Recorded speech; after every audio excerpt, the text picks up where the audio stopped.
जय माँ इंद्राक्षी। इंद्राक्षी धाम में दर्शकों आप सभी का हम हार्दिक स्वागत करते हैं। आज के दिन जिन जातकों का जन्मदिवस है, मैरिज एनिवर्सरी है, उन सभी को हमारी तरफ से बहुत बहुत शुभकामनाएं। आज हम बात करने वाले हैं, घर में मुख्य दरवाजे अत्यधिक नहीं होने चाहिए। अत्यधिक दरवाज़ों का होना, और वो भी मेन गेट का होना। अब नाम है मेन गेट, मुख्य दरवाज़ा, लेकिन मेन गेट के नाम पर कई बार हमारी चार दीवारी में, बाउंड्री वॉल में कई दरवाजे होते हैं, तो वो घर की संचय शक्ति के लिए अच्छे नहीं होते। क्या कारण है, वो सारी चर्चा इस कार्यक्रम में आपको जानने को मिलने वाली है। अपने वास्तु के ज्ञान वर्धन के हिसाब से इस अंक को जरूर सुनिएगा। घर में बहुत सारे दरवाजे होना एक अलग बात है। हमने इसके ऊपर पहले भी एक अंक बनाया था।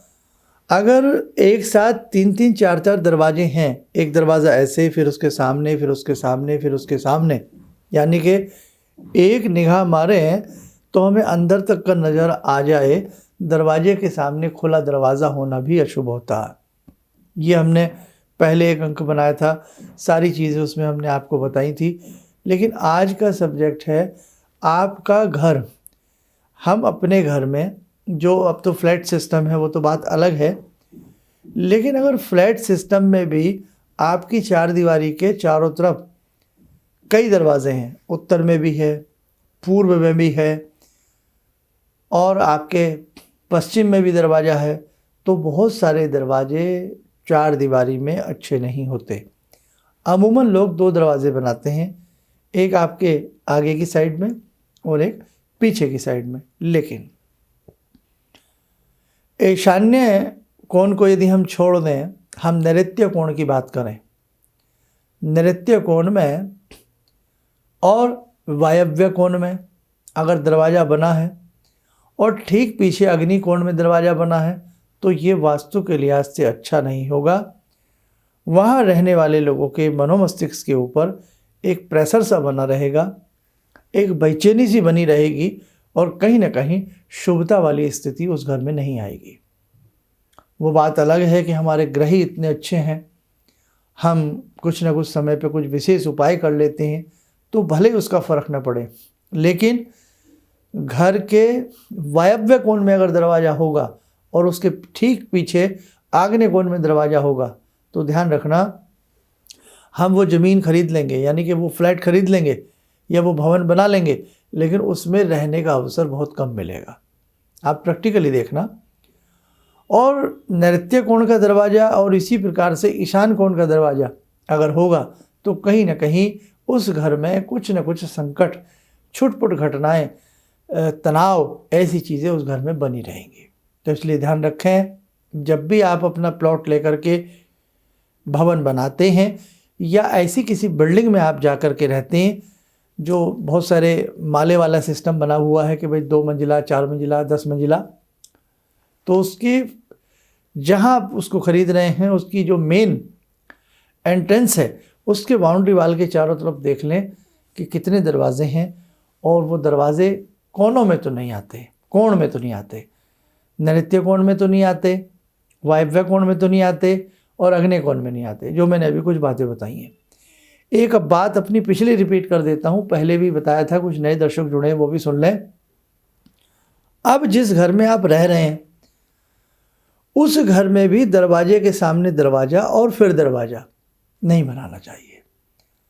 2 दरवाजे तक तो ठीक हैं, लेकिन कई बार क्या होता है कि मेन गेट के सामने ठीक आपका गेट होता है, ये तो एक आम बात हुई, लेकिन मेन गेट के सामने आपका गेट जिसमें आप रहते हैं, फिर उसके सामने गेट और फिर उसके सामने गेट, तो ऐसे अगर खुला बिल्कुल दरवाज़ा सा, सीधी एक सड़क सी उसमें नज़र आती हो, तो वो शुभ नहीं होता। उसके लिए अब बन गया तो क्या करें, तोड़ सकते नहीं। उसके लिए उपाय ये है कि उनको बीच के दरवाजे को, एक को अक्सर बंद रखें, और तीनों डोर का जो पेंट है, जो उस पर हम करते हैं, वो करीब करीब अलग रंग का होना चाहिए, या अक्सर उसमें कर्टेन पड़ा रहना चाहिए। ये अब ध्यान रखना। मुख्य दरवाज़ा और कोनों के दरवाजे विपरीत दिशा में भाग रहे हैं, तो वहाँ आपको किसी वास्तु एक्सपर्ट को दिखाना ही पड़ेगा। कई बार आप प्रॉपर्टी खरीदते हैं, बहुत सारी बातें मेरी आपको बहुत लोगों को समझ में अभी नहीं आ रही होंगी क्योंकि ये सब्जेक्ट थोड़ा ऐसा है। बहुत लोग प्रॉपर्टी खरीदते हैं, बहुत मन से खरीदते हैं, लेकिन उस प्रॉपर्टी में जा ही नहीं पाते, उस प्रॉपर्टी में रह ही नहीं पाते हैं, और यदि रहते भी हैं तो बहुत तनाव के साथ रहते हैं। तो ऐसी स्थिति में या तो विश्वकर्मा जी का पूजन उसमें कराया जाए, अच्छे से विधि विधान से वास्तु पूजन कराया जाए, वास्तु यंत्र लगाए जाएं, और या किसी मर्मज्ञ से एक बार उसकी वास्तु विजिट कराई जाए, तब जाकर के उस घर में आपको अमन और चैन महसूस होगा। तो मुझे लगता है कि दरवाज़ों का रहस्य भी मामूली नहीं होता है।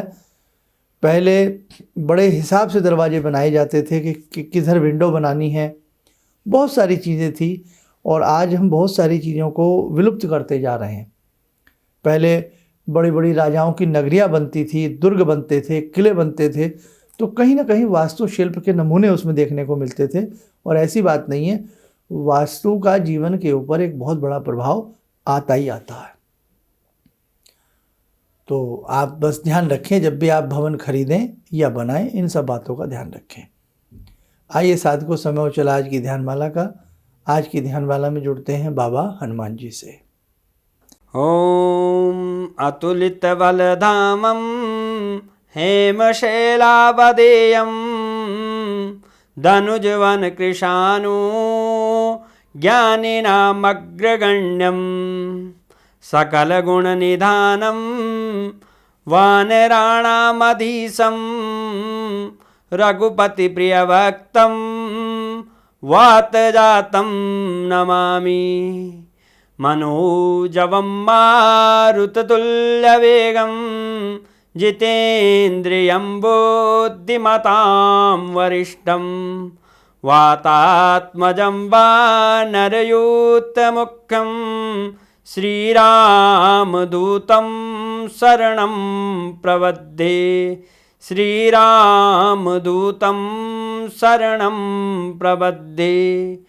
रामाय रामभद्राय रामचन्द्राय वेदसे श्रीरघुनाथनाथाय सीताया पतये नमः। श्री हनुमंताय नमः। कवच बना लें, ध्यान करें, बाबा हनुमान जी का शुभ आशीष हम सबके ऊपर बरस रहा है।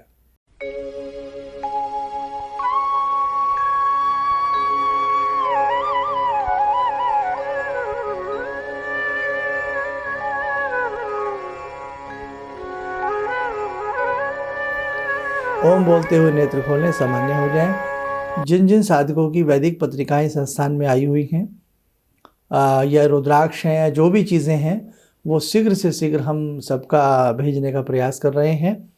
और हमारे नए दर्शक हैं जो बहुत दूर रहते हैं, आउट ऑफ इंडिया रहते हैं, कहीं भी रहते हैं, आपकी कोई किसी समस्या है और उसके लिए यदि आप हमसे परामर्श चाहते हैं तो टेलीफोनिक अपॉइंटमेंट के माध्यम से आप लोग जुड़ सकते हैं। आप स्वस्थ रहें, सुखी रहें, इन्हीं शुभकामनाओं के साथ हम अपनी वाणी को विराम देते हैं।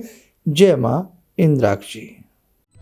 किसी भी समस्या के समाधान के लिए मिले प्रसिद्ध हस्तरेखा एवं वास्तु विशेषज्ञ प्रोफेसर धर्मेंद्र शर्मा जी से। नोट: शिविर में भाग लेने हेतु एवं व्यक्तिगत रूप से मिलने के लिए कॉल करने का समय सुबह 10 बजे से शाम 6 बजे तक। हमारे विभिन्न ज्ञानवर्धक कार्यक्रम देखने के लिए आप हमें अभी सब्सक्राइब करें, बेल आइकन को प्रेस करें ताकि आप देख सकें हमारा कार्यक्रम सबसे पहले। और अधिक जानकारी के लिए फेसबुक पेज को लाइक करना न भूलें।